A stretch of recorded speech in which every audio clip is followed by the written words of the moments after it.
Hello, citizens of the verse. I'm just a tourist at the Frag Nav console. Tonight, I'm going to be attempting to deliver a Big Benny's vending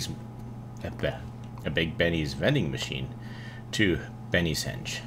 So, I've gotten onto a EU server because it's very early in the morning for them. I want to attempt to be unmolested by other characters, but we'll see how that goes. Alright, so far so good. There is a free landing pad. So, while we're doing this, I wanted to talk about I don't know if it's a revelation, but there is a GameStar magazine article. It's a German gaming magazine. And it was recently mentioned that they are planning to launch Star Citizen with perhaps 5 to 10 complete star systems. And this is at launch. Now, perhaps something was lost in translation there, but from what we know now, this is what they had actually meant to say, or at least we'll go off that assumption. Excuse me here while I do a search for my stream so that if anybody's commenting, I can see you make comments. There we are. Got the live chat open. Oh, and let me turn the volume down on my phone so that we're not getting that wonderful echo. There we go. So yes, 5 to 10 star systems. According to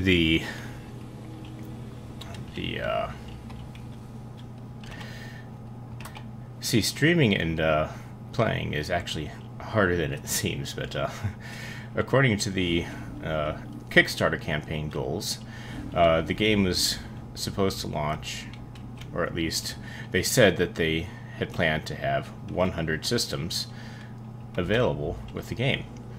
And now what we see is they're saying, well, 5 to 10 systems at launch. Me personally, I am in favor of that. I'm in total favor of that for several reasons.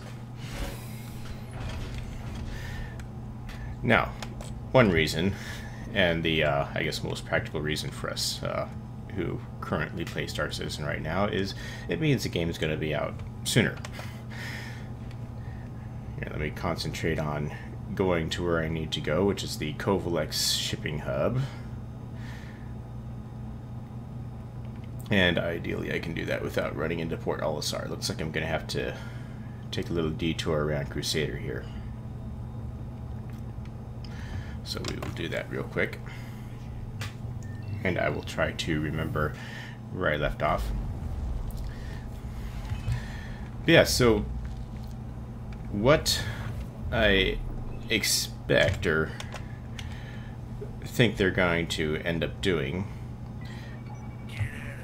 let's see, here's the shipping hub, is they're going to get the basic core mechanics of the game down, working properly. They're going to get all the systems there. They're going to get the economy in there. They're going to get that working properly. They're going to polish everything, make sure everything's all bug tested, feature complete and everything. And once that's all working properly, then we can have like 5 to 10 systems to where we can explore. And with the procedurally generated planets, you know, there's not going to be any lack of content there.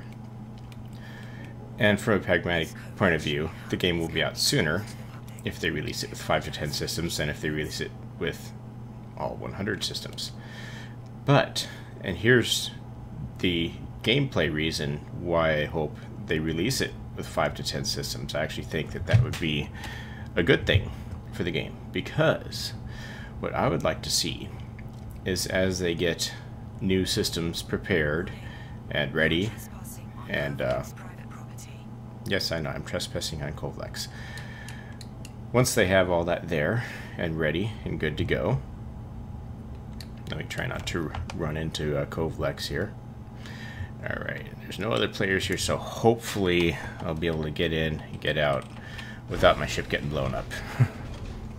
That would make me very happy.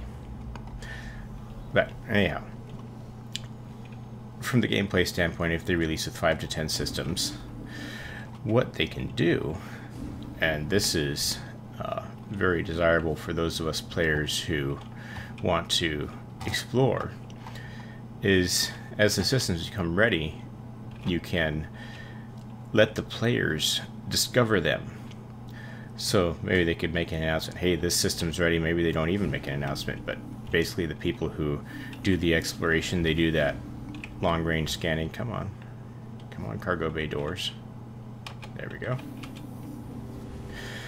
As they do that scanning, it'd be cool if the players could actually discover the anomalies out there, find the jump point, map the jump point, go through the jump point. Well, I guess that's part of mapping it, because going through the jump point you have to find a successful nav there, which is a little dangerous in itself.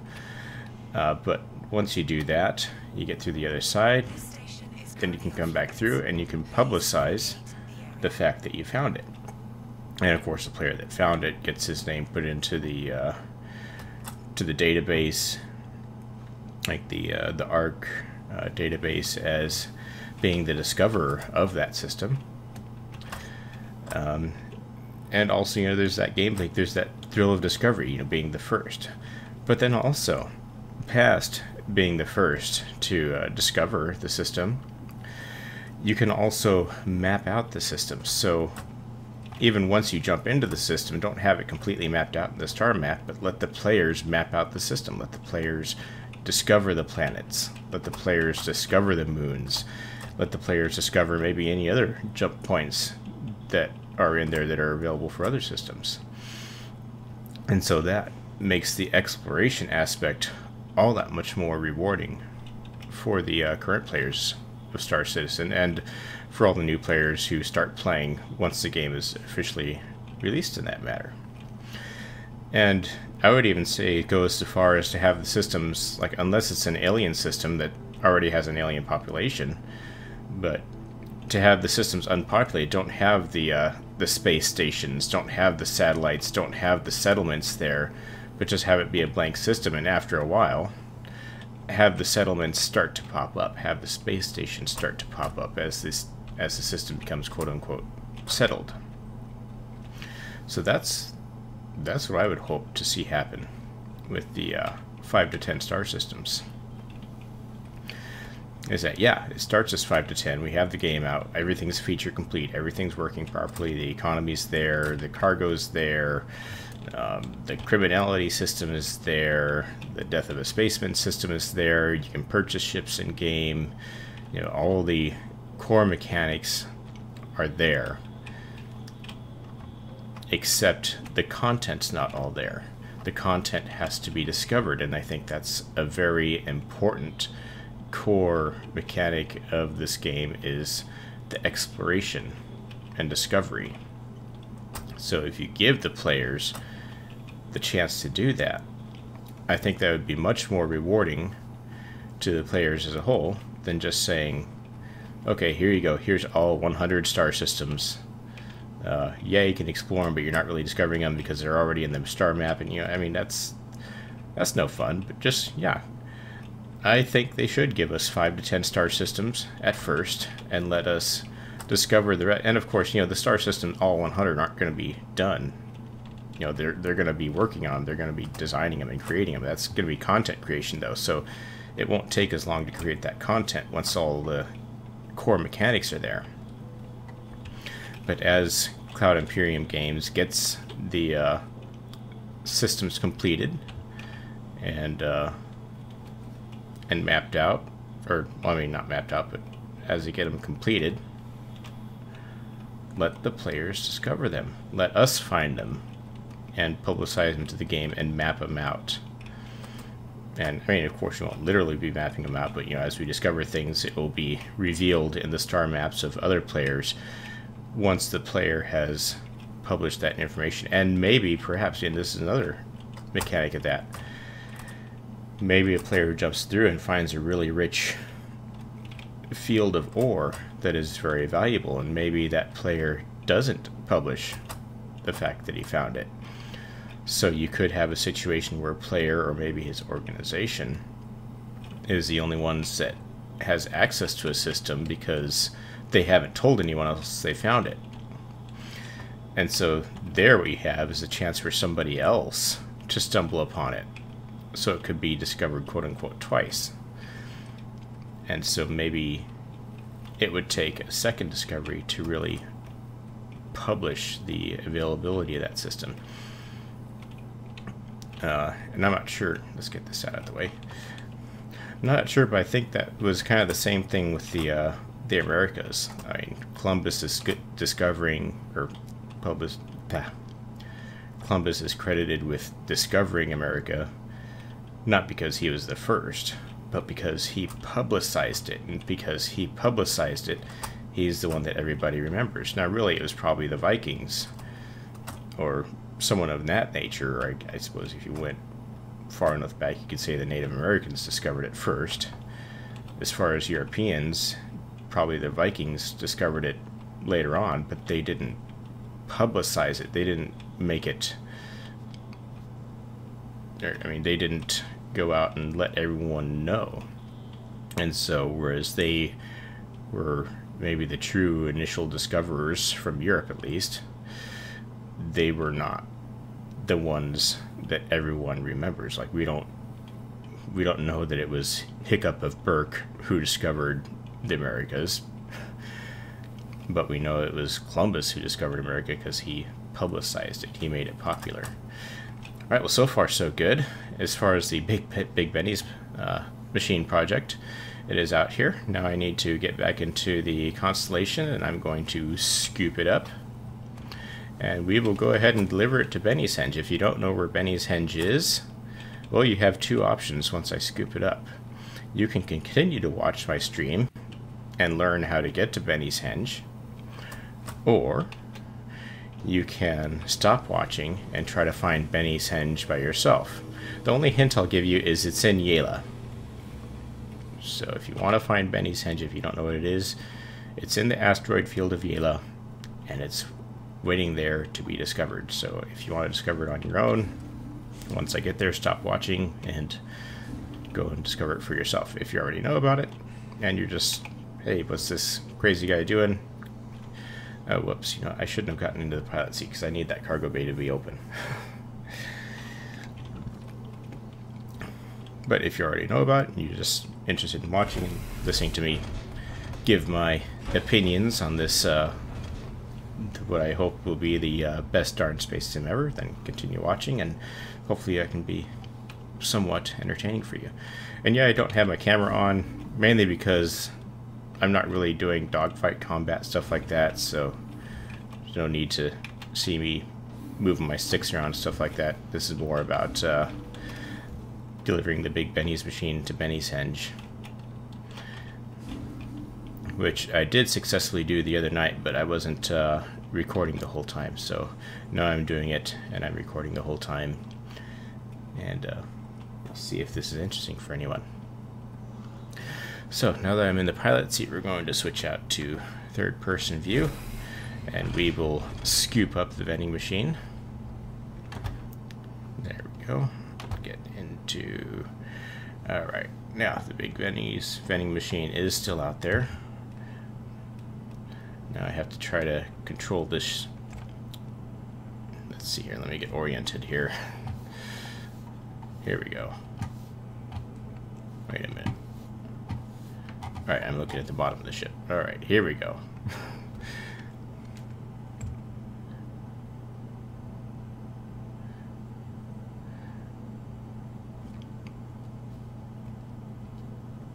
I never noticed that the back engines move like that. Oh, that's pretty cool. See, you learn something new every day.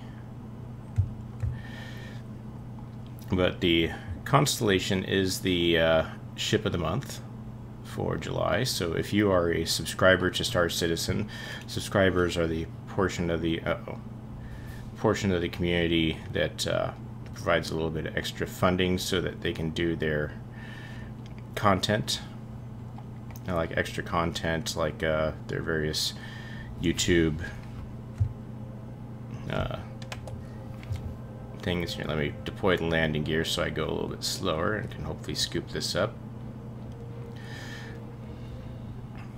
Yeah, the subscribers are backers who provide a little bit of extra funding so that they can do their various little YouTube videos and stuff like that, keep us provided with updates, and as a return for that, they allow us to fly a different ship every month.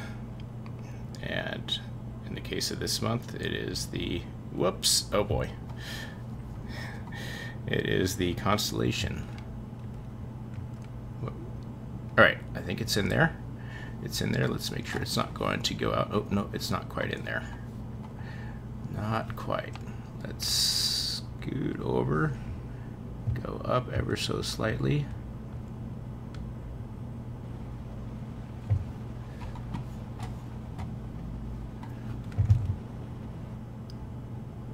There we go. Alright, it is in.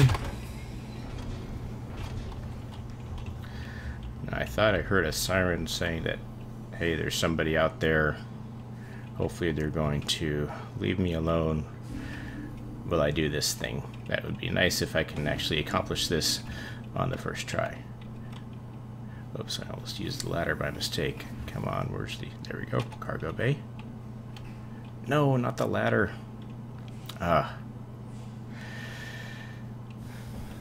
Oh, shoot. Oh, come on. Don't be doing this to me now.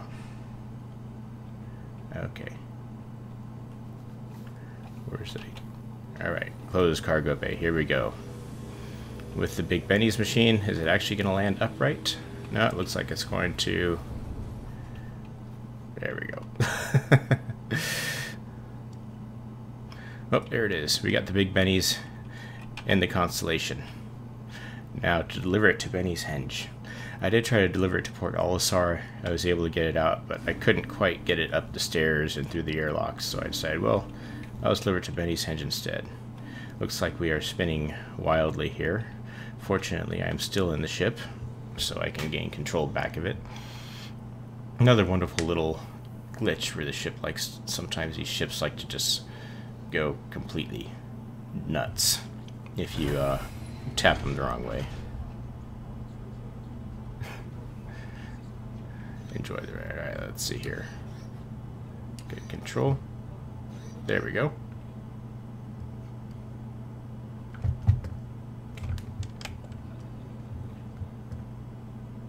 Oh, come on. Seriously? Oh, seriously, game? You're breaking my ship? Oh. This really sucks.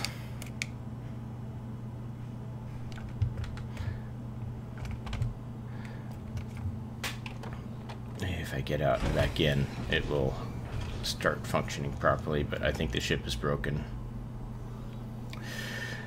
Oh, I thought I was going to be able to get this on the first try.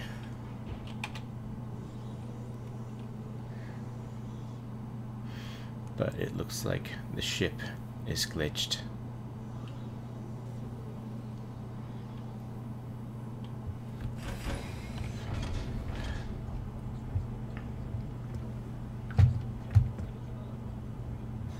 Okay, here we go. The ship is deglitched. Alright. Oh, and look at that. We are actually pointing at Yela. Let me turn off that. There we go. So, now I'm going to Benny's Henge. If you want to discover it on your own, stop watching. If you know where it's at, or you don't mind knowing how to get there, well, continue watching. Here we go. Now, another subject that was talked about recently on the forums is the whole issue of PvE and how that should be dealt with, and character death and stuff like that. Let's see here. Let me think about how I'm going to get there. Alright, it may be a little bit longer this way, but we'll be in here for the long haul. But to get to Benny's Henge, what we need to do is not hit that asteroid up there. We need to fly to the dark side of the moon, and in the shadow of the moon and the asteroids will be a larger group of asteroids with some flashing red lights. And that is where Benny's Henge is at. So I'm just going to get above here so that we can just go there and not have to worry too much about the asteroids. And we will now make our way to Benny's Henge. I might be able to get there quicker by quantum traveling out and then coming back in, but we'll just do it like this for now. So this is the long drawn out boring part where you just have to cruise the asteroid field for several minutes. But another thing on the, like I was saying on the forum, was the issue of, right, how is PvP going to work? How is character death going to work? And there's the two sides of it. There's the player versus environment type players who would much prefer to play the game and enjoy the economy and do their exploration and stuff like that and not have to worry about getting blown up by somebody who's just out there to blow people up. And then there's the PvP side that does want to be able to battle other players and all of that entails. And there's that balance there that needs to be struck. The balance between, okay, yeah, they do want to have piracy in the game, so there does need to be that risk that somebody's going to come and try to take your cargo from you. And a lot of times that person might be an AI or AI pirates you can fight off, but sometimes that might be a player that you have to defend your cargo against. Now, like ideally within the game, they would like to have it to where there's multiple levels of criminality, so you could be a pirate where you can demand somebody dumps their cargo, and if they do so, then you leave them alone. Or maybe you make a deal where, you know, maybe the pirate's not sure they can take him out, but they'll say, if you drop several units of cargo, then I'll let you go. I mean, because right now it's very binary. The PvP is very binary, and I mean, what I mean by binary is it's either you kill the other player or the other player kills you. I mean, there's no two ways about it. Well, I guess there's a third way out, is one of them ends up running. But for now, that seems to be like the only three outcomes. Either you blow up the other player blows you up, or you run and get away. Now,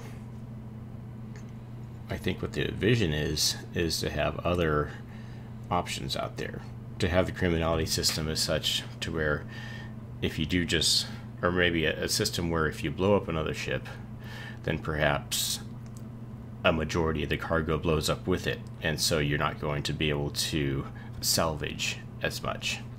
Whereas if you left the ship intact and maybe took the crew as prisoners, or maybe didn't take them as prisoners but you just took their stuff and left it, well, you still have a crime stat, but your bounty is less, like you're less of a criminal than if you take over a ship and kill everyone on board. That'd be the same way as it is in the real world. Like if you go inside someone's house and you rob it, well, you're going to have one penalty. If you go inside someone's house and kill everybody and burn the house down and take everything, or take everything then burn the house down, well, you're going to be subject to stiffer penalties than if you just simply go in, take something and get out. Or even when and I'm not promoting this in any way. I mean, I'm a gun owner, so I'm prepared to defend my house. But anyhow, that's what they want to try to foster in the game, is have piracy and these various PvP things be not as binary, but give the people who want to play the pirate type characters a reason to not have to kill everyone, but a reason to maybe just go in and take somebody's cargo, but not necessarily blow their ship up, or not necessarily kill everyone on board.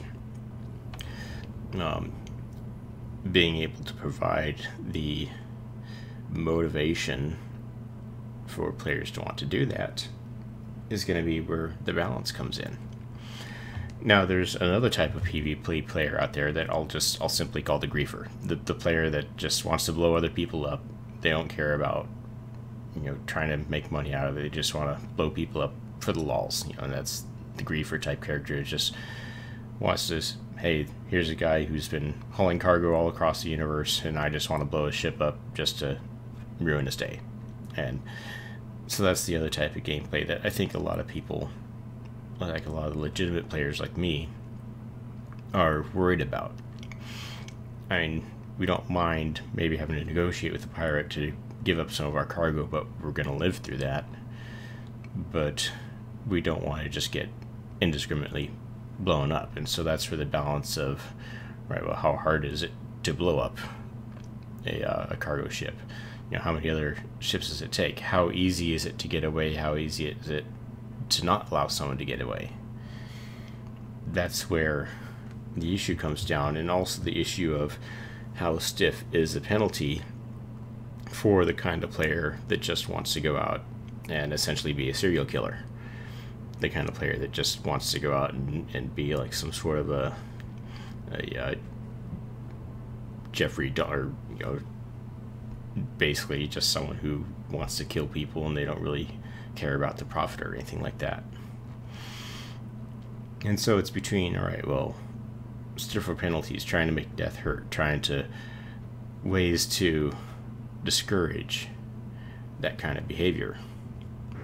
Like, how do you discourage that kind of gameplay? I mean, yeah, you could outright ban them, and it might come to that depending on how bad it gets. Or, I mean, there's the idea the PvP slider's been in there, where if players want to do more PvE, or player versus environment, then the game will try to put them with other players who are like that.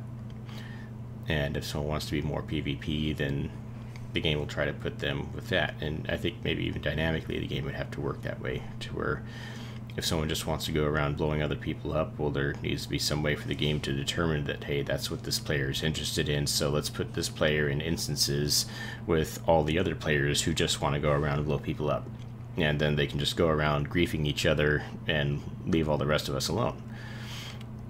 You know, and that's not to include the people who want to do what I'll call legitimate in-game piracy, which is what I described, where, you know, maybe you take someone's stuff but you don't necessarily blow their ship up type gameplay. Okay, so here is Benny's Henge. So we have made it. Yay.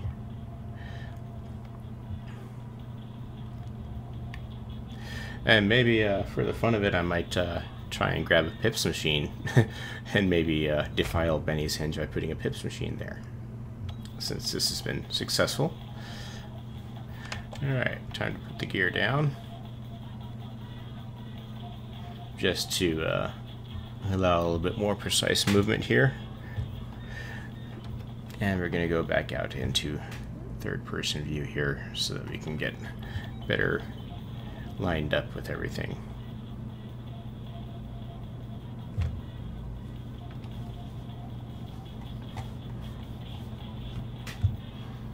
Let's get the end of the cargo bay lined up with that.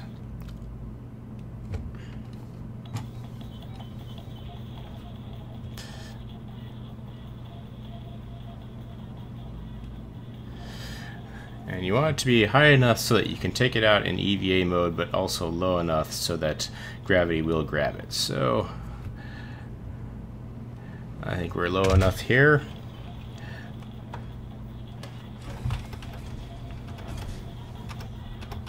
If I can find the right camera view. There we go.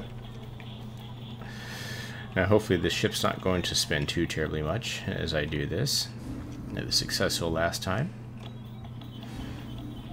But here's my Big Benny's machine, still in the cargo bay. So if I can just get the open cargo bay dialog to open up. And I think everyone's hoping that Item System 2.0 is going to make these kind of things a lot easier to do and quicker.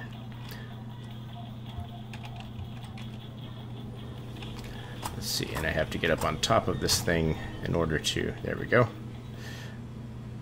Alright.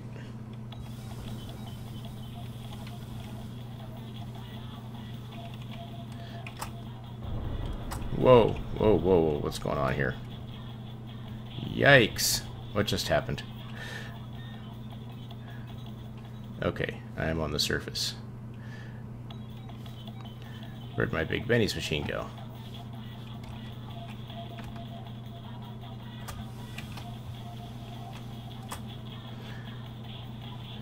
Okay, so the ship is spinning now.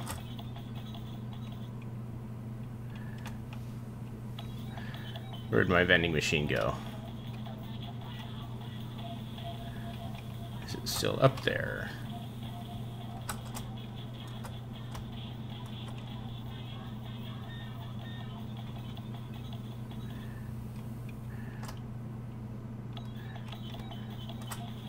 Oh, I think that's it. That looks like it. There it is. The one odd vending machine there. Let's make sure I don't fall into the man-eating gap. There we go. And I should be able to just slide this around. Yep, that is my machine. So let's go ahead and slide it over into the gap. Last time I was able to drop it into the gap.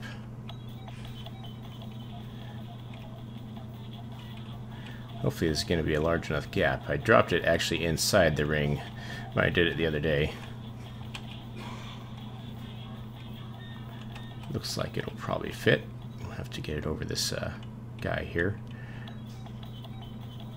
Uh-oh. Is it stuck on him?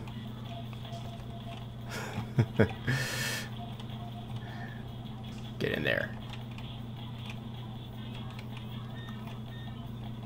Come on, get in there.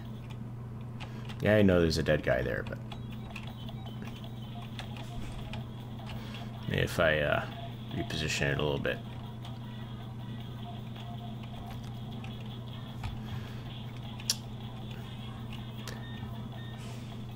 Come on. Get in there. Get in there. Is there another gap somewhere that it might fit through?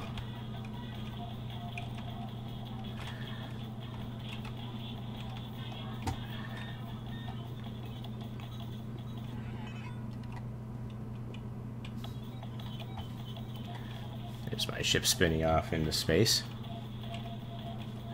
Might have to see if I can get it into another gap here.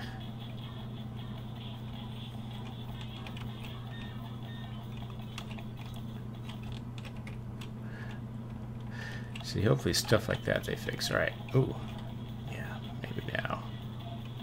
Oh, come on.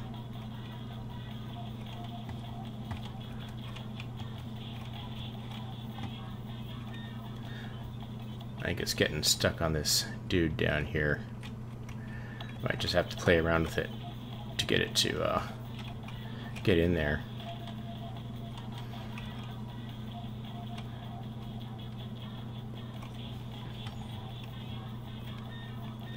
Alright, let's gently push it out here. I don't want to push it off the platform. Actually, maybe I do, because if I can get it weightless and push it in from the top, that might be what I end up having to do here.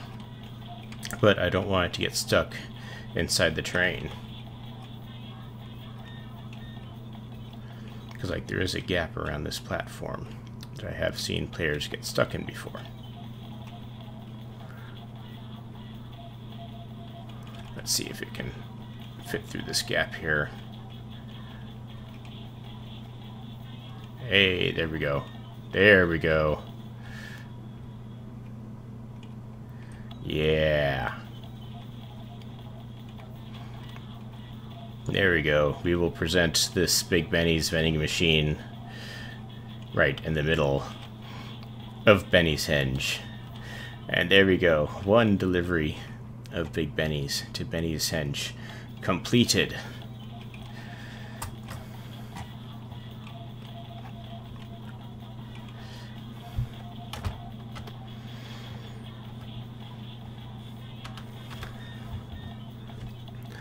Get unhooked there, and there it is.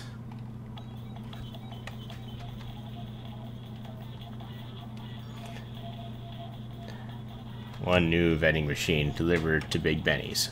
Uh-huh. That's right. So, since that was successful, that took a lot less than I envisioned getting blown up by other players and stuff like that, but this was actually very successful. So, let's see if we can't get a Pips machine in here. And also, let's see if this Big Benny's machine will stay here while I'm in. I suspect that when I log off and come back in, if there's not a player around here, this area is probably going to reset. But we will see. So, having delivered that one without getting crushed like this dude, let's see if we can get a Pips machine in here, and we'll see if we can defile Benny's Henge with the evil Pips machine.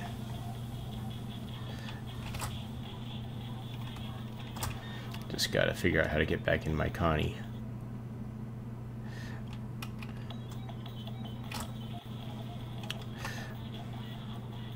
So, we've talked about the whole piracy issue, and also I guess it remains to be seen, I mean, depending on how many players can be on a server, and I don't know if like each system is going to have its own server.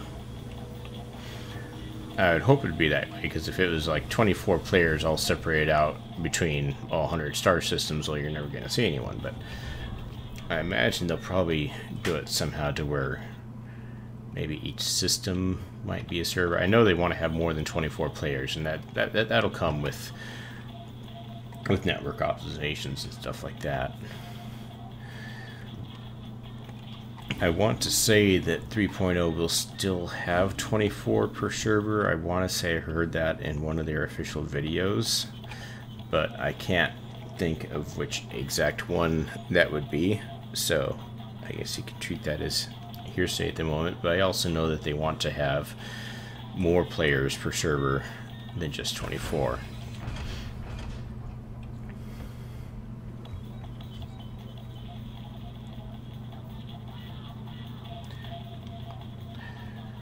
Alright, so let's go back to the Kovalex shipping hub. Let's figure out where that is. There it is. Let's go ahead and quantum travel right through the asteroid field and not hit anything, because the game will let us do that right now.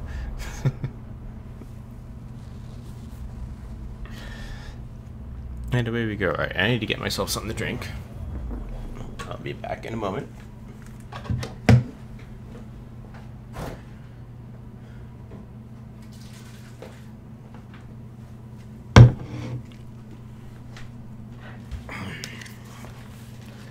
Alright, got myself a Georgia coffee. Coffee in a can.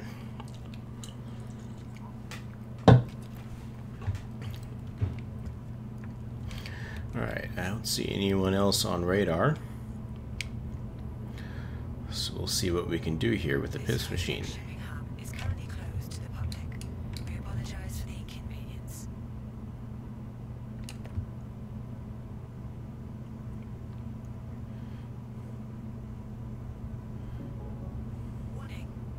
Trespassing on Kovalex private property.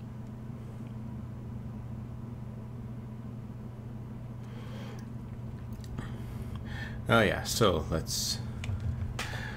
what else interesting to talk about? I should have went on there, but... oh yeah, I think I was talking about the numbers of people that might be on a server.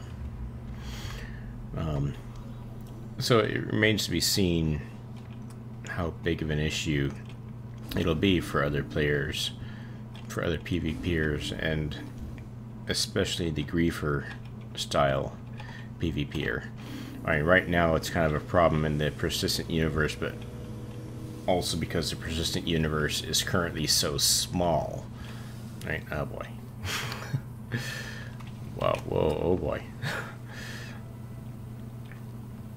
I just got batted away by my ship, and it looks like it is spinning madly. Wow. So hopefully they fix that. Whee! Here we go. This is going to take a while to get back. I promise you, I'm trying to go forward. I'm gradually slowing down here. I don't know if I'm going to be able to get back into that ship. I might have to respawn another ship and come back here. Looks like I'm almost stopped here. Now we're coming back. But judging by how fast the little text pip is going there, it looks like the ship is spinning at quite a high rate of speed.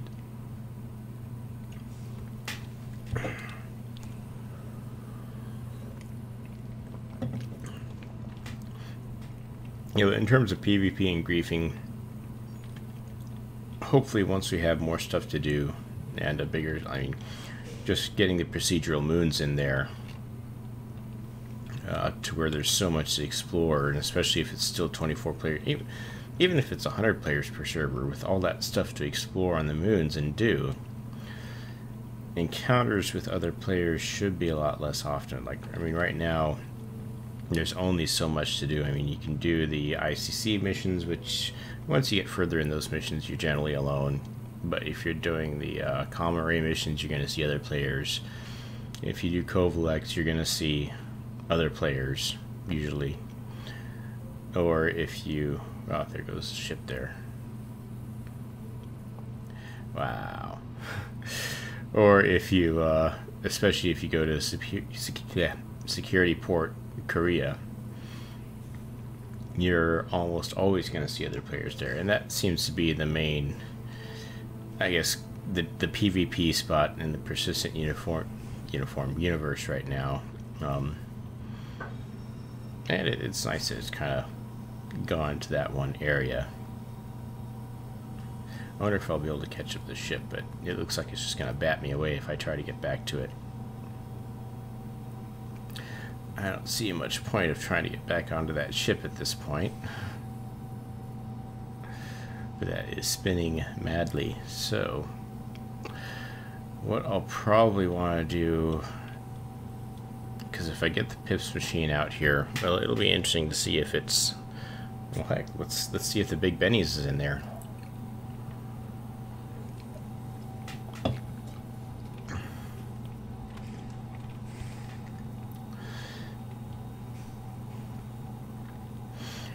Yeah, once 3.0 comes out, though, hopefully griefing will be a lot less, or at least a lot less often. Now, of course, it sucks if there's someone camping a spot and they're just not letting you in, and it's like something you have to do. Like there's a new player on just last night, and he had gotten himself a crime stat, probably by accidentally running into a ship at Port Olisar, but he got a crime stat nonetheless. So he was trying to do the hack your crime stat down mission at Korea, and there was a player there that just kept killing him over and over and over again. And so there's a player now, or like the new player, who's just trying to do that. He was even requesting in chat, you know, hey, can you let me do this? But he just didn't let him do it. So there's one new player that's probably not coming back, or maybe he will come back, but not for quite a while. And I mean, it's kind of a shame, because there's one less person who's playing the game, and he's not going to tell his friends, or if he does tell his friends, he's going to say, yeah, the game sucks, there's so many griefers on there. When really, once you're laying, I mean, at my level where I'm at, and not level like in,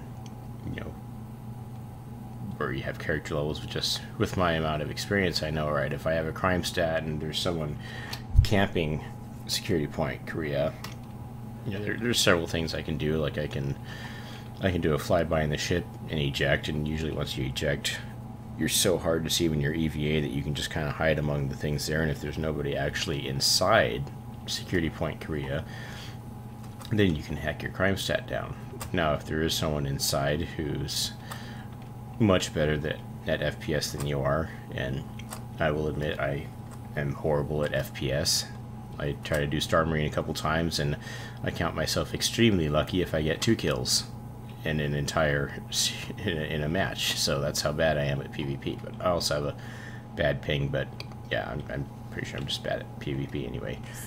Is currently off limits. So Vacate the area. if you are in a situation like that, well, I know, okay, well, I can just log off this server. I can log on to another server, and probably somebody's, you know, I'll be able to find one rather easily where somebody's not camping a security point Korea, and I can hack my crime stat down rather easily. Or I could just go exploring. I think it's about 1 hour per level of crime stat that the game gives you before it goes away. So I could just wait for it to go away that way. Alright, looks like the Big Benny's is still not in here. So it did not reset.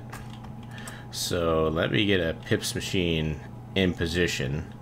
And then what I'll do, it's cheesy, but I'll just have to do a forced respawn to get myself back to Port Olisar, and I will spawn another constellation since that one went spinning away. And I mean, yeah, it's kind of cheesy to do that, but really it's also cheesy that a bug will make your ship, I mean, there's no way the weight of a single person is going to make a ship spin wildly like that, so it's a bug. So we just, right now, we just understand it's an alpha game, and we just have to work with that as best we can. Okay, that's interesting. That Pips machine just went through a solid wall. Okay. That's annoying. I wonder if I can go in there and shove it through a door, because I think there was a door in there that leads to the main area, or at least the area that we get in through.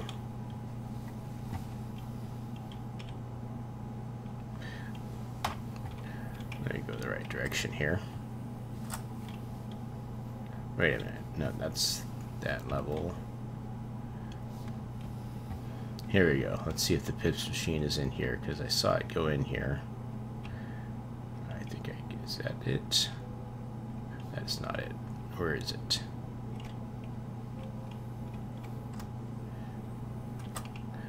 Alright, there's the dining hall where I came from. The Pips machine went down here somewhere.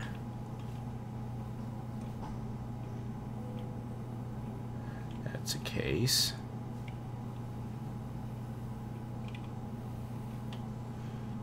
Alright, well, I wonder where the Pips machine went.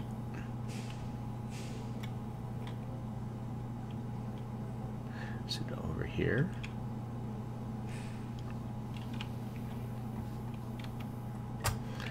Alright, well, that Pips machine just kind of melded through everything and disappeared from the not so persistent universe, so there's one more Pips machine that we can try to fetch. And if that doesn't work, so that this won't be a total loss, I can just go ahead and do the mission. And by the way, if anyone's watching who's familiar with this mission, are you familiar with the fact that there is a good ending to this mission? For the longest time, I was doing this one, and it seemed like, yeah, the guy was responsible, but turns out if you find all the pads and do a little bit more investigating, you can find out that, hey, it wasn't his fault. And you get more credits and a good ending to this mission. So if this fails, then maybe I might just go ahead and go through and do that real quick. What just happened? All right. There was a Bug Smashers episode, I believe 2 weeks ago, where I kind of talked about these kind of issues. Basically, the bug was the guy was trying to load a cargo container into a ship. I think it was a freelancer. And what happened is when he put the cargo into the ship, it kind of goes a bit crazy and it doesn't set right. And that's because of the multiple coordinate systems. And I think we experienced that when we tried to load a Big Benny's machine into a freelancer once, because once we got it into the freelancer, it just disappeared. The issue is that, well, alright, This thing is just kind of popping all over the place here. The issue is that there's multiple coordinate systems in the game, and the trick is to get a smooth transition between coordinate systems when an object moves from one coordinate system to another. So in a coordinate system, of course, that's your XYZ position in the universe. So there's the star system coordinate system, which the origin is inside the sun, or the main star of that system, and your XYZ originates from there. But then when you have like a planet, that planet has its own coordinate system with an XYZ origin, presumably in the core. And a space station has a coordinate system. And oh, there goes the, oh wait, there it is. And individual ships have coordinate systems. And as you transition between those coordinate systems, you can sometimes have issues. It would appear that our PISP machines aren't as kind to being moved as Big Benny's. Alright, there it is. So those transition between coordinate systems causes troubles, and that's possibly what we experienced when we tried to load it into a freelancer, is the coordinates were so different that the transition just caused it to go absolutely nuts. So that was part of that bug, and trying to get the object to behave when it goes between coordinate systems. And that's kind of the issue that we're having. I don't know what the issue was with the vending machine there, but at least when we were loading it into a freelancer, it's the transition between coordinate systems. So since that went away, let's just go ahead, and if you're not familiar with the good ending to this mission, we will go ahead and do that right now real quick. Basically with this mission, well, obviously there is a disaster here, as evidenced by the fact that the whole place is depressurized and the gravity's off and everything. And so this guy's spouse, his wife, is saying no, there's no way that he was responsible, so we're going to prove that he is not responsible.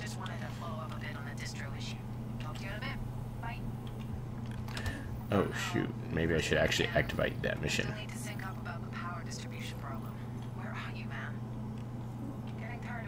Hopefully I did not break the mission by starting it before starting the mission. Thank you for getting in touch with me.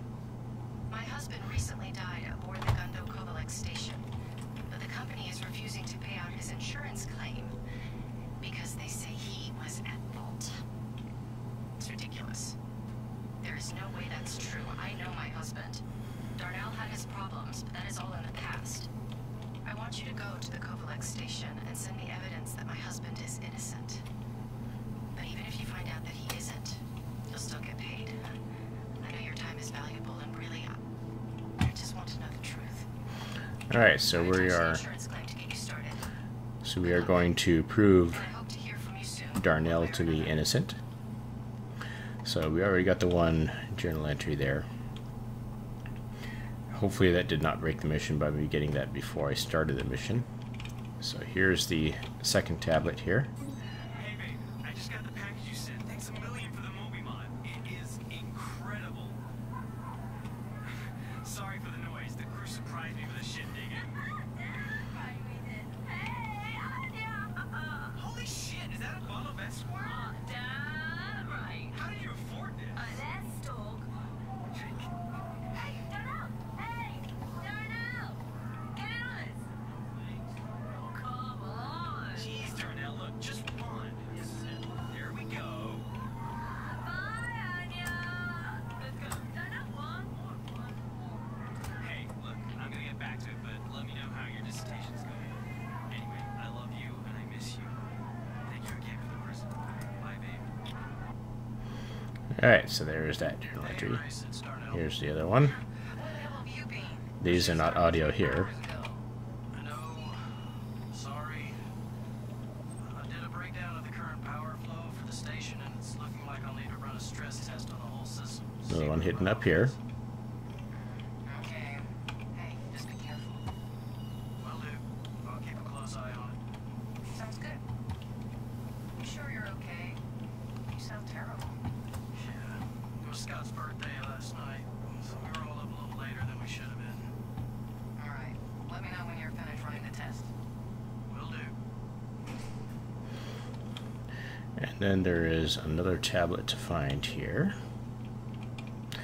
And I won't actually go ahead and read the journal entries, but I'll just kind of give you the gist of it. Is there's this side plot of intrigue going on in here,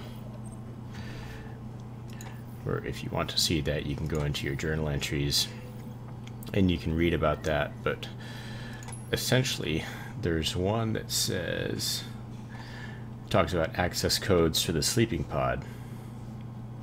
And there's one here that says there's an access code attached. It's one of these here, but you don't actually have to put in the access code, but it is saying, hey, here's an access code for this sleeping pod. You can go in there and you can find this stuff. So once you go in there, there's one last tablet that you can find. So we will go ahead and go back there before we upload the evidence. If we upload the evidence right now, we'll get the bad ending. And we're not interested in the bad ending right now. We're interested in the good ending. So what you have to do is go back to the sleeping chambers, which was in the lunchroom where you have the Pip's machines and Big Benny's machines that aren't there anymore because they're all thoroughly glitched. But here's a pad right here. And now this will open. And here's the final tablet. Hey, wanted to let you know that I got the ops guy's passcode last night. Took a whole damn bottle of Esquire to do it. Talk about being able to hold your liquor. I set the routine to bypass the monitoring protocols at 1400. The crates should go through, no problem. Just be ready at the drop, alright? By the way, had to change over the security stuff. Codes attached. So basically what had happened, here, let me try to get this last one open here. But there's no pad in here, but you can see, well, I guess they're smuggling cigars, and I don't know why cigars are illegal, but I like cigars. I enjoy a good cigar. But basically this lady, during that first one you heard, well, not the first one, the second one, where there's the party going on, she gets the guy Darnell, who's, I guess, the security officer. She gets him drunk, gets him to reveal the codes. So I guess in a way it's kind of his fault, but not really. There's a smuggling ring going on, and that's what happened, and something in there caused the whole thing to go completely.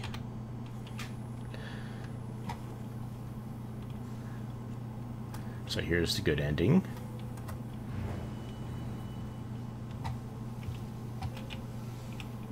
I wanted to let you know that I got the information you sent, and if what you found is true, I owe you a very big thank you, and Kovalex owes me and my husband an apology.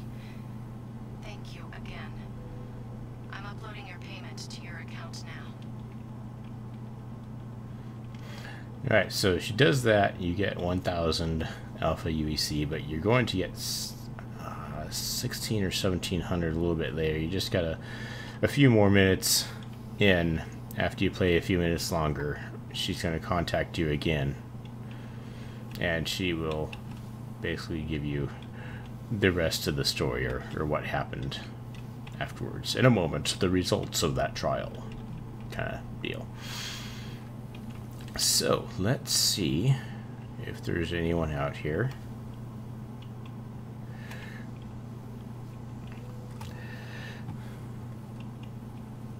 Yep, there's my ship 16 kilometers away. This station is currently off limits.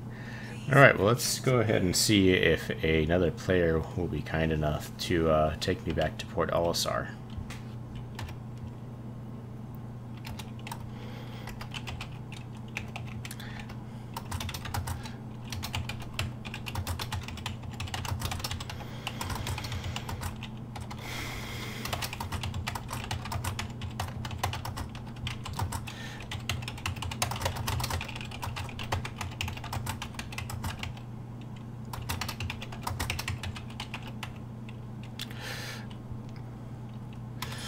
There we go. SOS at Kovalex shipping hub. My ship went spinning away wildly and I need to transport back to Port Olisar.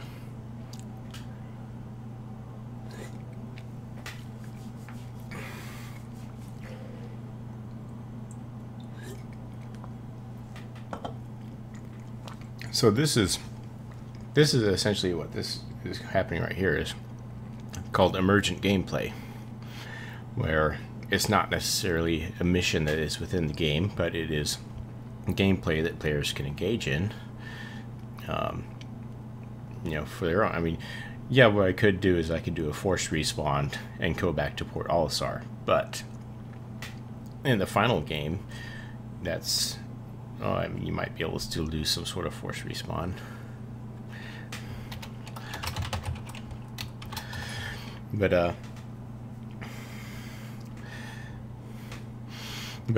you know, really, if you want to play the game, you don't want to have to do a forced respawn. You just want to be able to get back without having to do something like that. So, oh, hey, here's the Pips machine.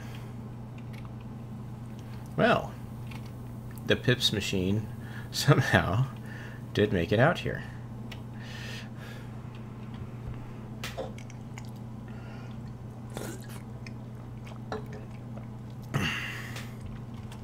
Now, in the final game, right now, there's not a way to transfer, like, money between players. I think I hear someone here.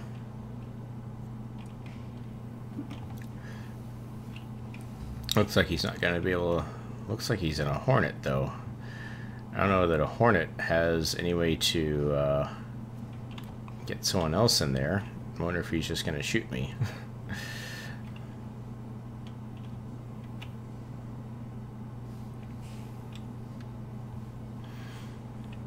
I think this guy's gonna shoot me.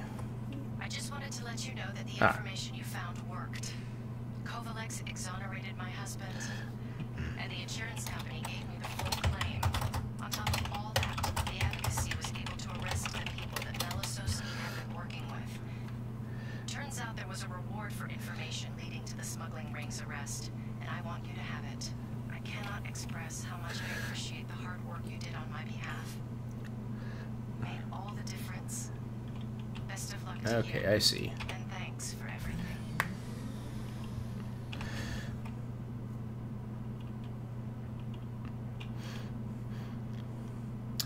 Uh-huh.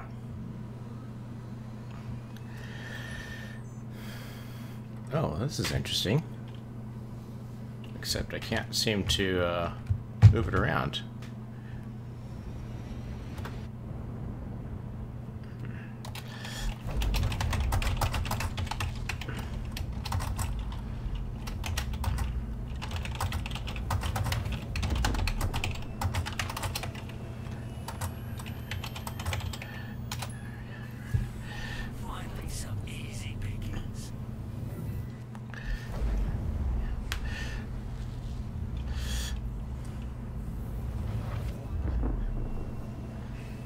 Alright, so it looks like we got back here and we're successful.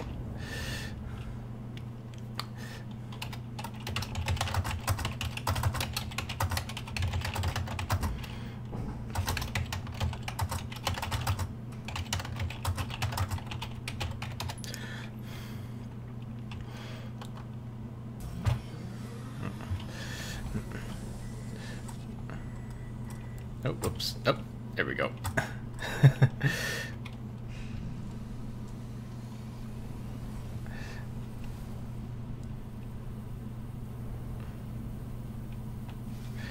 All right, so here we are. We'll just hopefully not break a leg. There we go.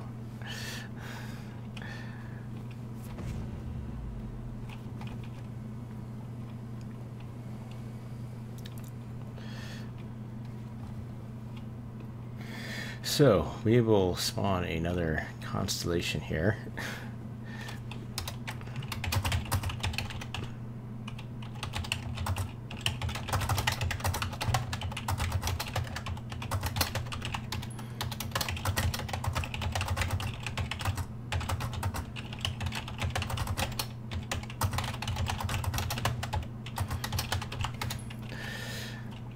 Alright, so I did just successfully deliver a Big Benny's to Benny's Henge. Now I'm trying to defile it by delivering a Pips machine to Benny's Henge.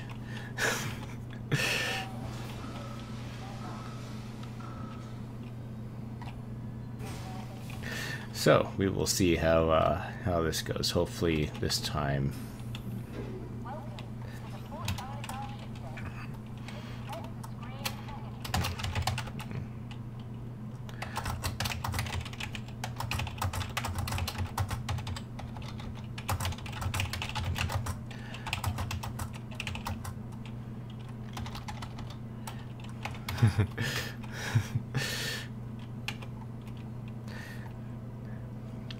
Yeah, so what'd you get for that? A Milky Way? Like, nothing, no mission for it. Just something to do.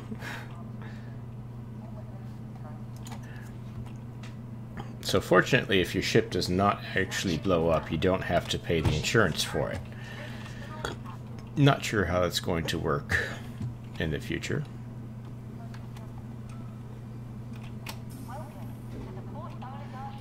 Let's see, it said 10, right? Yep, here we go. Is 10 is this way.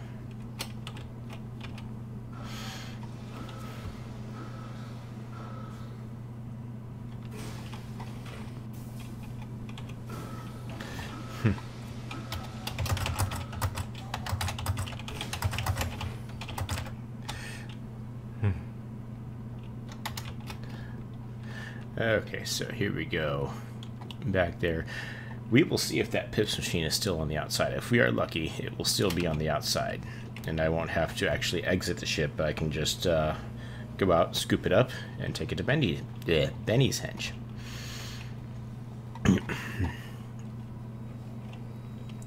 So let's see. We can talk about mining. Let's talk about mining. Especially since mining is not going to be in 3.0. As far as we know. That is something that a lot of us are looking forward to. There are actually ships that are in the pipeline for the purposes of mining. And so that's something we're all looking forward to. The interesting aspect of it, and what we haven't seen yet, we've heard them mention it in several of their videos. I know Chris Roberts has mentioned it a couple times, but the idea of making the asteroids voxelized. And what voxelization is I mean, if you're familiar with Minecraft, or there's other games that play with voxels, like 7 Days to Die plays with voxels.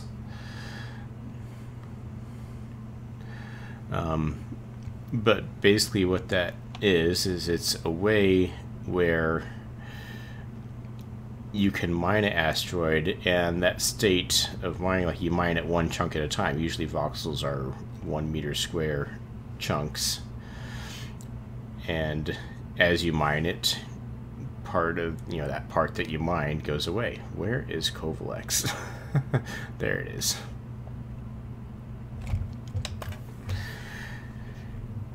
So there's the concept of mining and voxelizing asteroids. Now I'm gonna guess that the issue with doing that is you have issues where, well, for everyone who's there, everyone has to get the data on what part of that asteroid is and is not there.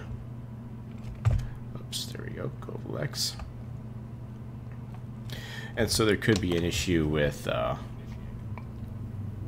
how long it takes to update players, and that could affect frame rates and stuff like that. The other issue is, alright, well, yeah, you have one asteroid that's mined, and that's all well and good, and you can probably deal with that. But in an asteroid field the size of Yela, what happens when you have thousands of asteroids that players have mined? And perhaps, you know, the asteroids haven't been completely mined, just there's maybe veins of ore that have been mined, so now you have to update 1,000 different asteroids and the ore that's been mined out of them. So it'll be interesting to see if they can solve that issue. hopefully it's something they can solve, because that would be really good, or really cool gameplay. Hey, there's the Pips machine. It is still out here. All right.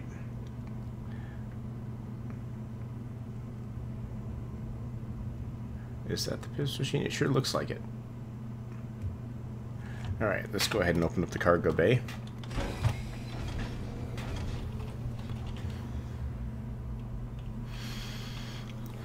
And I will be very interested to know if Big Benny's is still at Benny's Henge. So as long as the game can hold out a little bit longer and not crash or disconnect me, it should make for something quite interesting here. So cargo bay is open. Get back into the pilot seat. Now, back to the mining thing. As someone who's played 7 Days to Die, and I mean, there's Minecraft also, which, I mean, mining can be quite fun. And so, I mean, that's an aspect. I mean, this game is so much more than a space combat simulator. I mean, yes, it's a space flight simulator. Whoa. Let me put my gear down. But I mean, yeah, it's a spaceflight simulator, but it's also going to be a ground driving simulator, and it can be a space racing simulator, and it's an FPS, and it can be, I suppose, with the right mechanics, with mining and stuff like that, it might even be kind of a survival type game. Like, let's say your ship gets downed on a moon somewhere, and you have to survive long enough for someone to come get you, and that might potentially take a while. So there's that aspect. I mean, there's so many different things that this game can be. I mean, it has such a huge scope, and that's partly why it's taking so long, because I mean, Chris Roberts didn't think he was going to get as much money as he did, but he did, and so he's like, all right, well, people really want to see this happen, so let's really go for it. Let's give them the ultimate space sim. Okay, looks like the machine is in the cargo hold.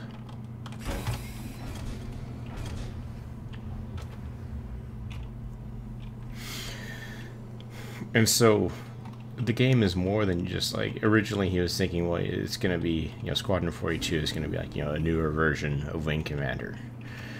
But I mean, he didn't think he said that he would have considered himself lucky if he got $10 million as part of the Kickstarter campaign. Well, he got $10 million. He got over $100 million. Where'd the Pips machine go?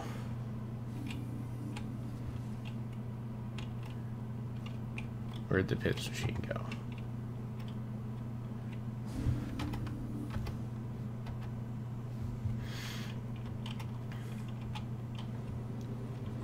I know it was out there. Maybe because it was kind of glitched through the geometry.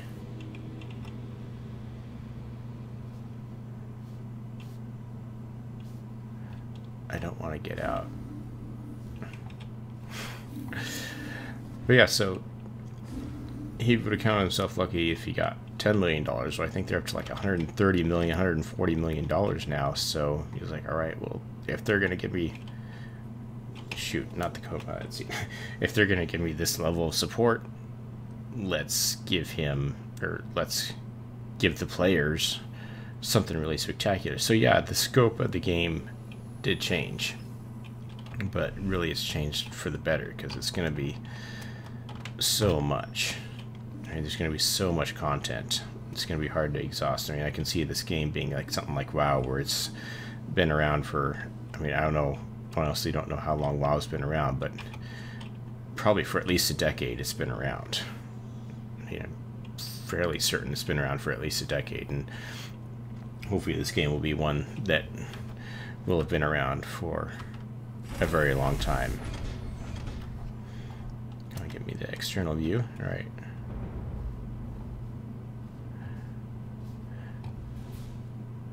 Well, shoot. Where'd that piss machine go?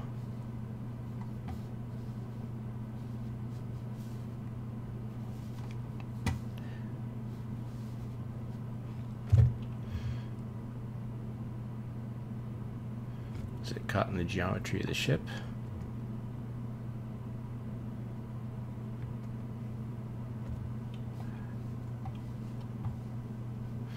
I do not see our pips machine. It seems to have winked out of existence.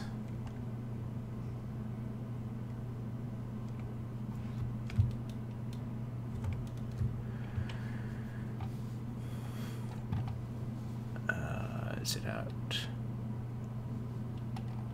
What's that? That looks like a piece of... No, that's just a piece of little debris there.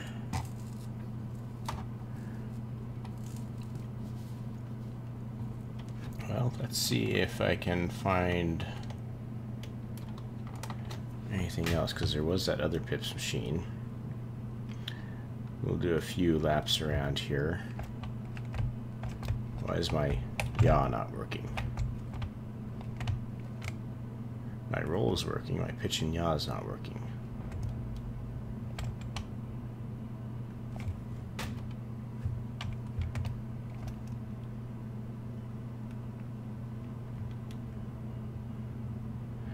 I can strafe. I have no pitch and yaw. Alright, I'll have to try to get out of the pilot seat, see if I can reset that.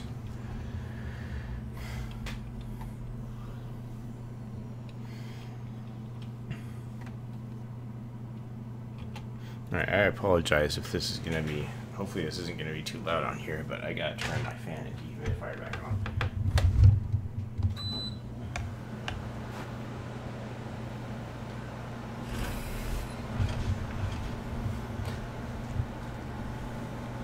It's getting a little warm in here. Alright.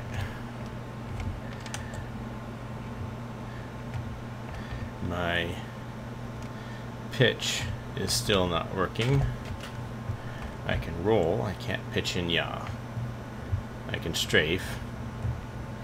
Well, I guess it's just not meant to be for a pips machine to get delivered to Benny's Henge. At least the big Benny's machine works.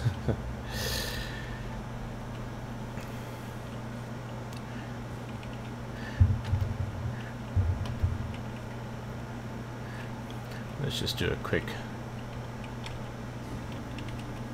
search of the ship. Maybe it is on board somewhere. Oh wait, no, don't enter bed.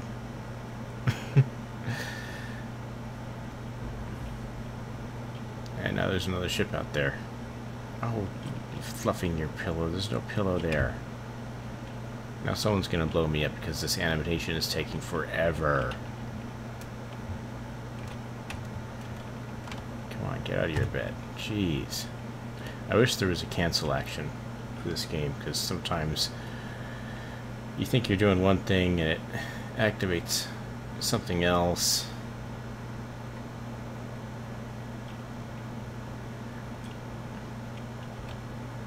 Come on, open. Open. No, that's the wrong way.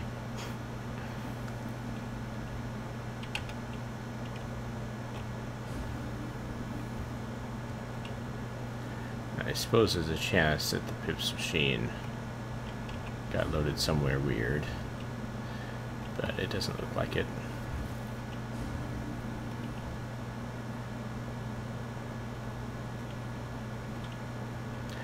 That's unfortunate. Well, let's try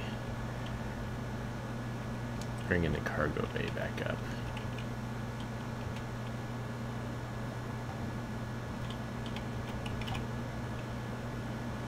Oh, what are you doing now?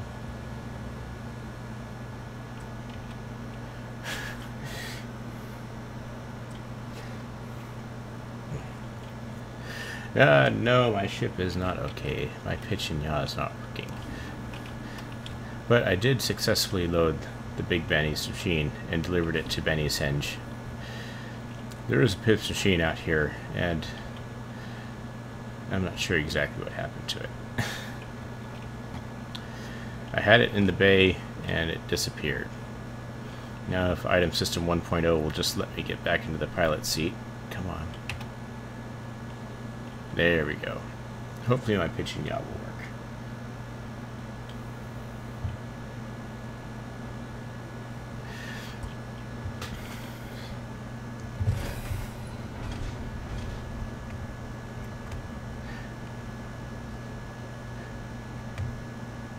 Okay, now my pitching yaw is working.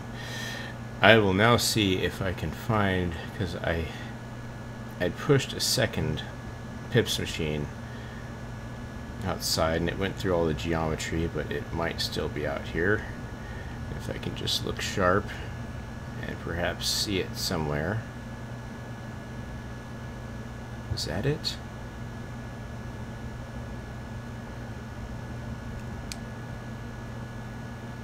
I see something out there.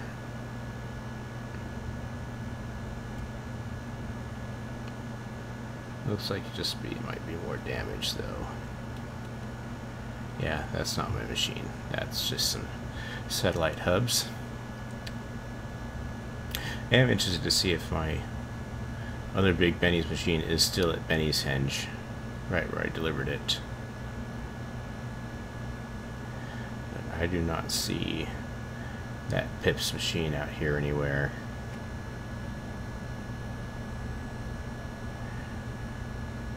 Not see it up here.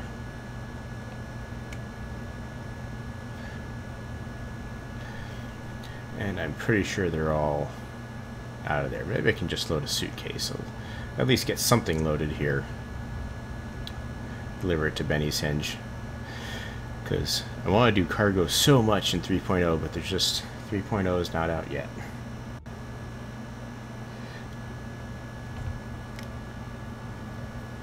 So since 3.0 is not out yet, those of us who really want to do cargo just have to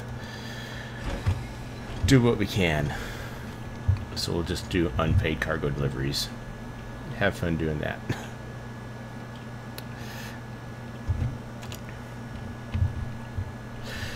Hopefully the ship doesn't go spinning away wildly again.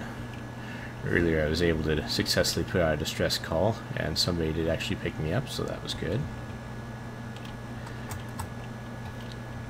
There's got to be some way to activate the cargo bay from down here. I would assume that's what these terminals are.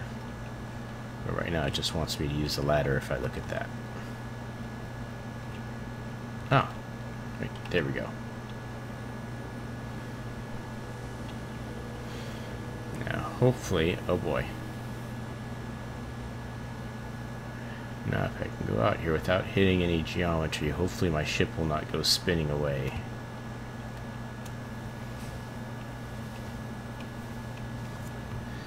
Alright, looks like there's an Aurora out here. Hopefully they'll be nice and not blow my ship up. This station is currently off limits. Please vacate the area. Let's see here. Alright, there's some cargo container. Let me just see if there's a Pips machine back here. If there is, I'll make another go. Hopefully I'm not about to hear my ship blow up out there. Holy cow. I don't remember going quite this fast last time I was doing this. Get reoriented here. Alright, this is not the level I need to be on. Or is it?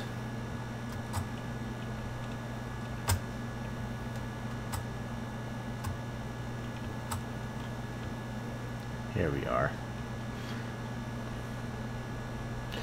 I'm gonna guess that the Pips machines, I know the Big Benny's isn't here. Yeah, the Pips machine isn't here.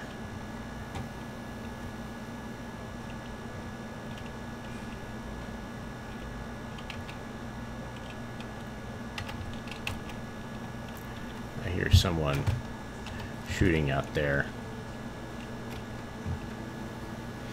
I don't like this because I'm not good at FPS.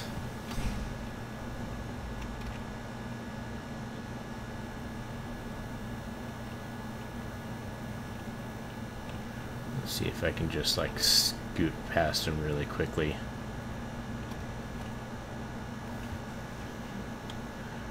If I can just get through here successfully.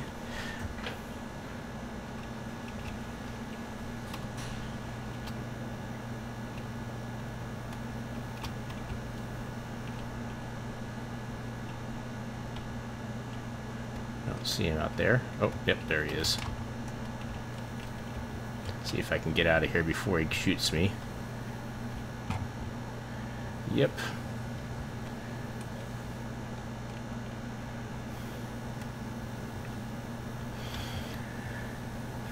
Now let's see if I can get back to my ship. There it is. Looks like he bumped it. Yep, it's been bumped. No big deal, I should be able to get back on it. Then we'll go back to Benny's Henge, see if... I'm just curious if it's still there. Well, I think of something else to talk about. We've talked about asteroids and mining. We've talked about PvP and the different levels of that. And whatever the first thing we talked about was.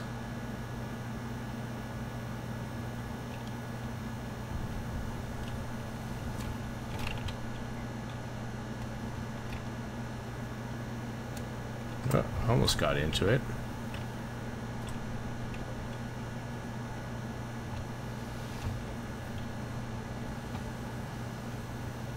He's gonna try and blow my ship up, I just know it. If I can just get back into it. Might have to wait for it to come around.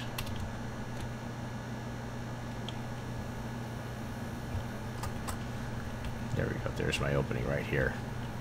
Oh, I missed. I missed. Thanks to a friendly player bumping the ship, since we are outside of comm array range, we have to deal with stuff like that. If I can just get in here and into the top. Oh, I'm stuck on a strut. Get in there. Here we go, here we go, here we go. Got it. Oh, shoot. Gravity took over and hosed me.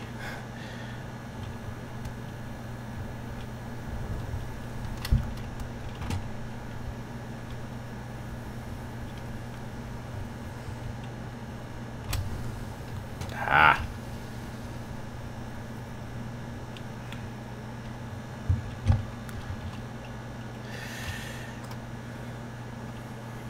I have to... Oh, wait. I know how to get in the ship. I might be going too fast for that, though. Here we go. Here we go.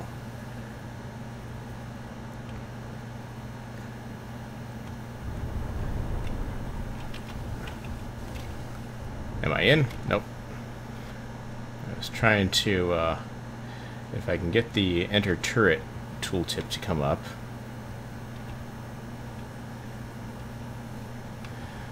I can bug into the game.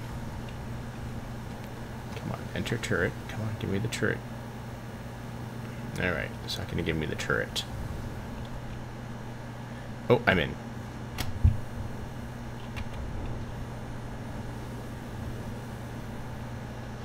Oh, I'm out.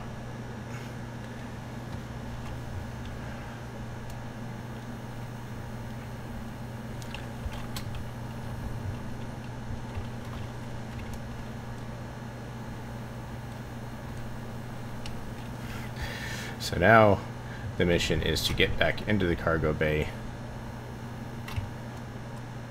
And not slide all the way through. See, isn't this quality entertainment?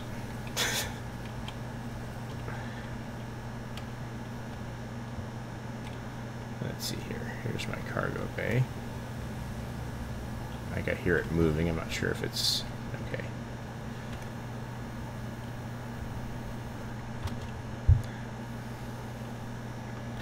See if I could actually get onto one of the sides there.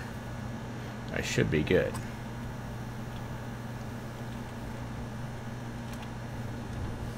or if I can actually stay in it while it closes. Oh! I got robbed there. Totally got robbed. You know, if I bump my ship just right going one way, I might be able to counteract the spin.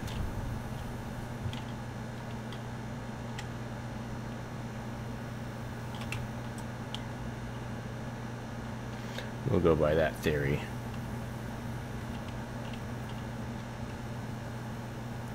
Because if I can get it to spin a bit slower. Here we go.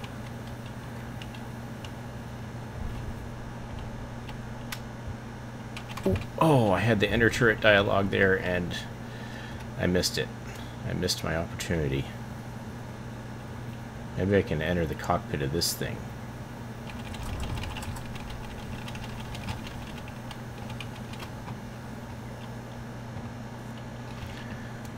I think that's my hope right now, is to just glitch into it somehow.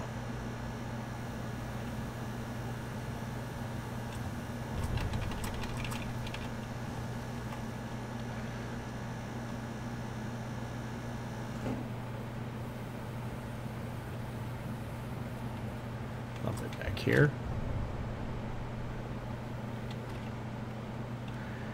Now we'll see if it looks like it's a little more manageable.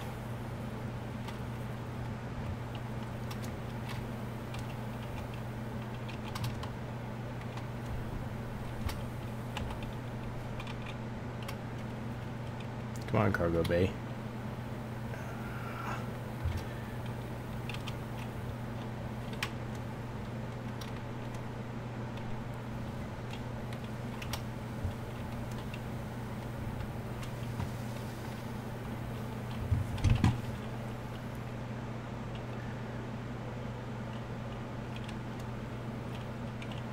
Nope, maybe I can get back into the turret now.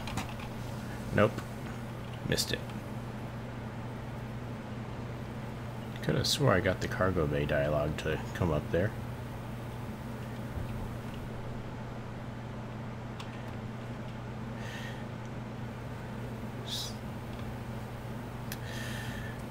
See, the physics are nice, but they don't always work the way you'd hope they do.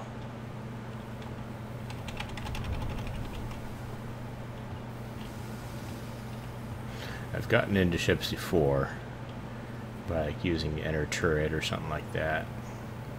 Let's see if I can get into the cargo bay here. I think I'm gonna have to wait another rotation.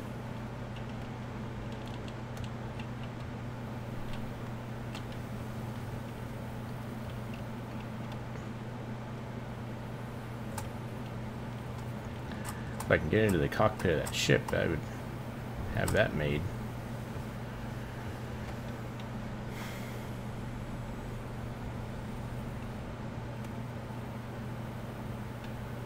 Oh, here we go. This looks good.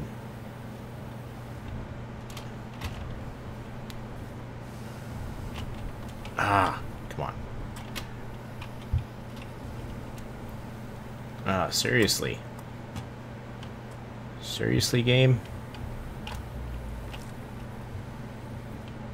Ladder. Ah. Shoot, I just closed the cargo bay.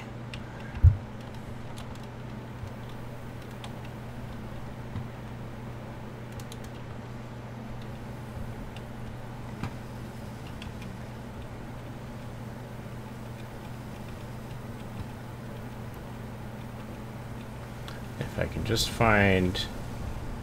Yeah, now I do want to enter the bed. If I could just find a dialogue from something inside the ship, it will... Oh! Oh, that was open cargo bay. I think I hear it opening again. Was this the ghost on the back? No, it's not. Oh, it is. Because if I... Alright, if I can get into this... I think the cockpit's up here. Yeah, there's the cockpit. If I can just get the enter pilot seat dialogue to come up.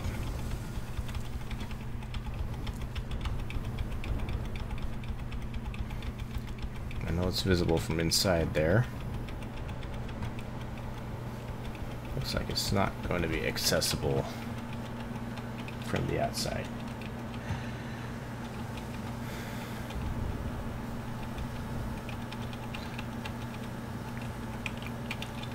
Whoops, didn't want to do that. That's open. Oh yeah, I do want to open the cargo bay actually.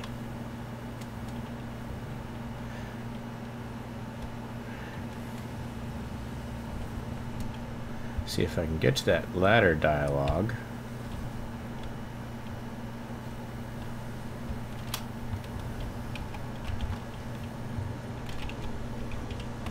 Ah, got it. Ha ha ha! I got it. I was able to use the use ladder dialogue and grab onto something. I wonder if that guy's still out there, but we will go ahead and go to Benny's Henge, see if that's okay. So, what were the...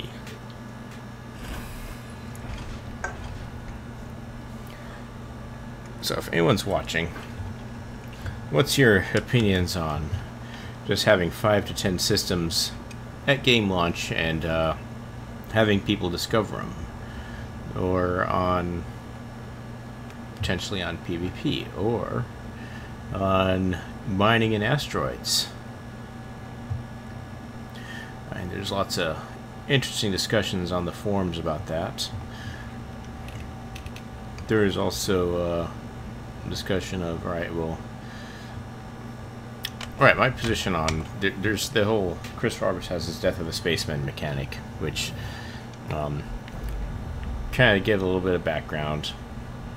Their intention is that each game package where you purchase the game, you get your starter ship, and you get your character. What you get is a character, not multiple character slots like with WoW, where you can have as many characters as you want. You have to a certain amount on a server, and then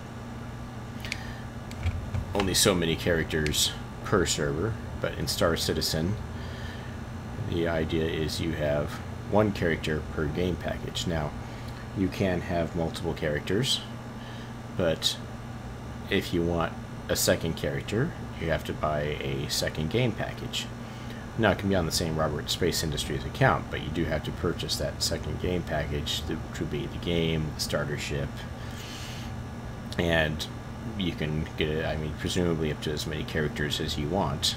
The thing is, you have to pay, you know, 40, 50, 60, however much the game's ultimately going to cost to have those additional characters. So the concept is like if you buy one game package, you'll have one character. Now, there's the Death of a Spaceman mechanic, which is each time your ship gets blown up or something like that, or each time you get killed, the idea is that you get found and you get taken back to a med bay, and like you're just alive enough for, you know, for the future medicine to be able to revive you and bring you back.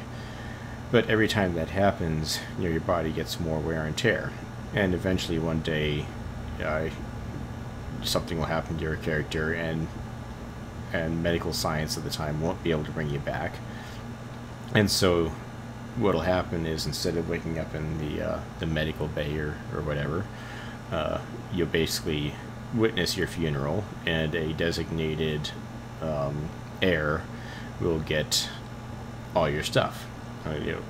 They'll get your stuff and maybe a little bit of your reputation, not all your reputation. That way, if you want to continue on as you did, you could. If you wanted to, like maybe you were a pirate character and now you want to have a good character, that person could start over as a, you still have a certain amount of reputation, but it'd be easier to go in a different direction.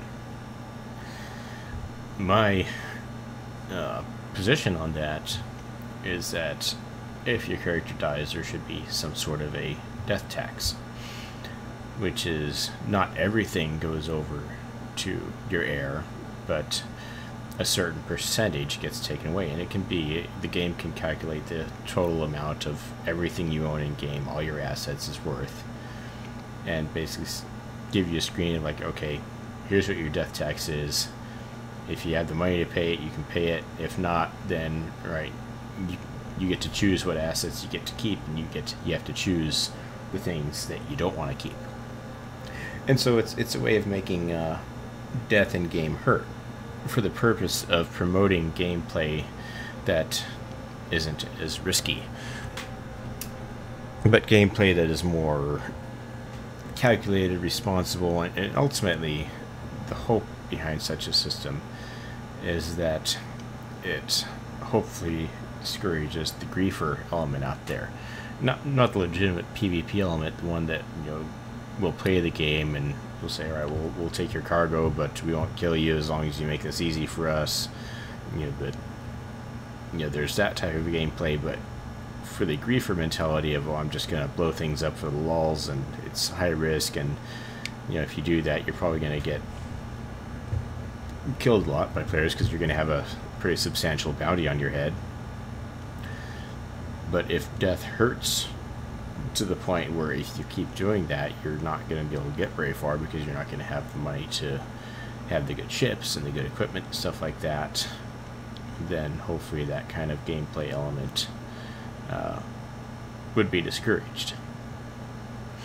And I think that a death tax in game would do that, and not a death tax on every single death. I mean, whenever you do get revived, yeah, you might have some medical bills, but when your character does outright die, having it, and I don't know what percentage rate, like 20%, 40%, I mean, 40% is getting pretty dramatic, but maybe 20%, I mean, they have to start somewhere. But just a way to promote more responsible gameplay. Gameplay that's going to be more within the bounds of the mechanics and isn't going to be the ultra risky type behavior. And of course there are always going to be the players out there that are going to do that sort of thing, but ideally it'd be nice to minimize that as much as we can, or as much as they can. Let's see here, where I'm missing Benny's Henge here. I know I'm on the dark side of the I'm not quite on the darkest of the dark side of the moon. Looks like it is up there a ways. I'm more towards the inside. Right now it looks like I'm going to be coming in for a landing on the moon. Too bad we can't do that yet. But I think I do see a bunch of asteroids in darkness up there. So we'll see how close we can get here while we get to those. Yeah, thoughts on that? I mean, should there be a I mean, some games take the I mean, some games go pretty far in that if your character dies, you start over with nothing. I mean, death is death, and if you want to start over again, you're starting fresh, just like a brand new player is, and you start over with whatever a new player might have. All the way to the other extreme, like World of Warcraft, where when you die, you don't really lose anything. I'm trying to think. I did play WoW for a while, and I mean, yeah, you go back to your last spawn point, but other than losing a certain amount of time, with the repair, I think there was repair at one time in WoW. I'm not sure if there still is. But you really didn't lose much. I mean, death didn't hurt in WoW. I mean, other than not accomplishing your mission, or maybe not accomplishing the raid you're in, death didn't really hurt. EverQuest had a different balance. I don't know how many of you have played EverQuest, but I used to play EverQuest, and in that game, death did hurt a bit more because when you died, you lost a certain amount of experience. And that game was a bit more grindy in that it took a while to get experience. And so when you died in EverQuest, there was actually the possibility that you could lose a level. And so, in that sense, death hurt more.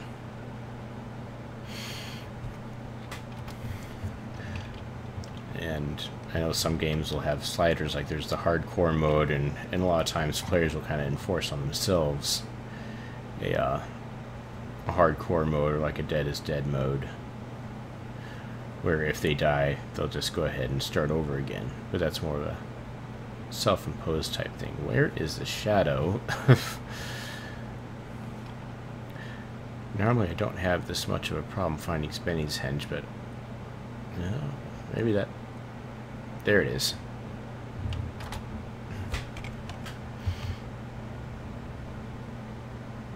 Oh, I think I saw it here.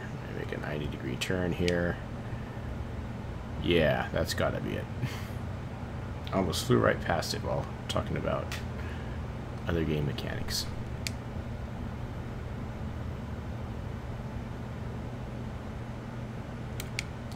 So right now I'm just trying to see if the Benny's machine has persisted through the gameplay. I assume it has.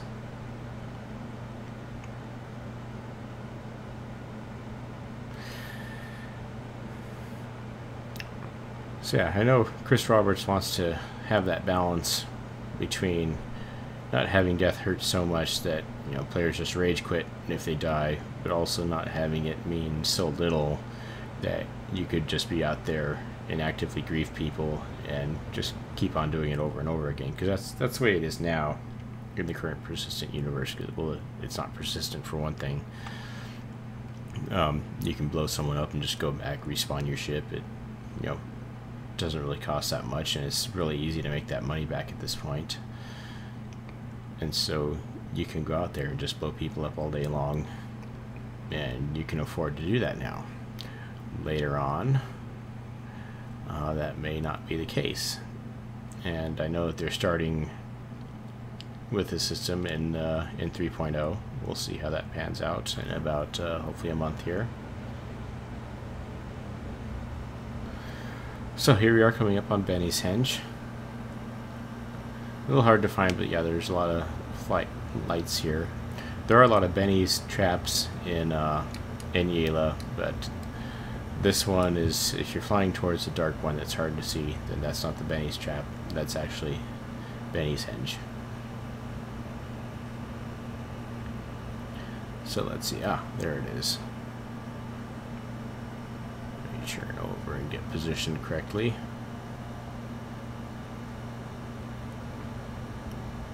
Or at least I thought I saw it.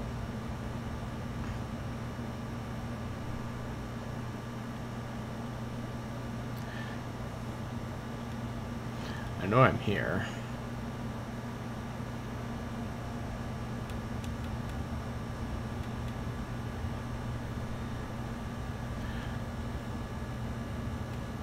There it is. There's Benny's Henge.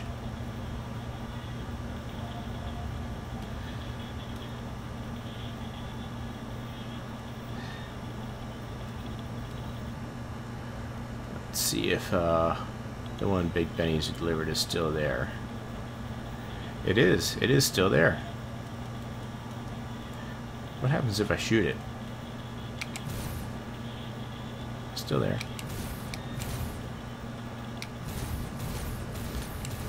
Yep, it is still there. Unfortunately, I wasn't able to defile it with the Pips machine. Maybe another day I'll be able to do that.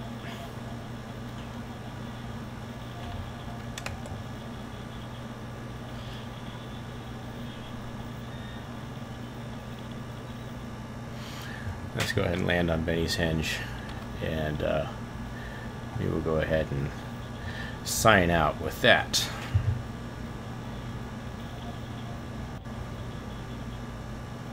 There we go. Just give you a scale of how large the constellation is. And it's not one of the larger ships. I mean, yeah, it's a large ship, but I mean, next to a Starfarer, the constellation is actually pretty small.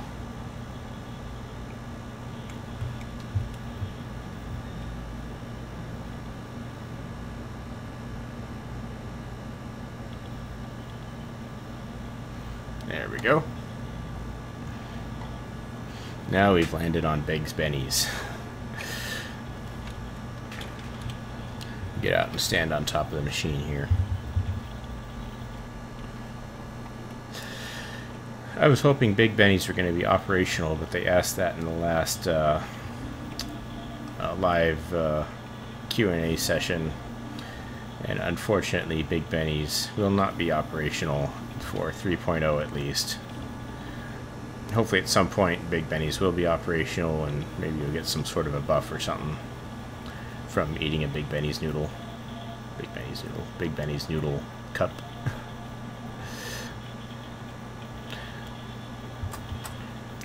So yep, this is the machine that I delivered here. You can tell because it can be moved.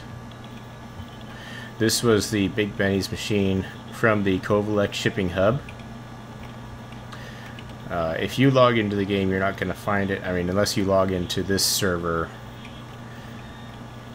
you may find it here. I'm not sure how long it's going to persist here, because I know this does generally tend to reset after a while. And I don't know if it's dependent on the player that actually moved it, logging out and back in.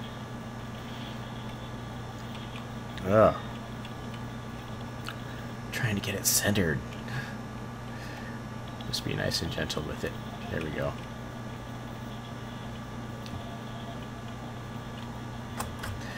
But yeah, I am on an EU server right now. Don't know which EU server. I know there's multiples, but that is the Big Benny's machine out here. This is the one that I had delivered using my Constellation. So it can be done.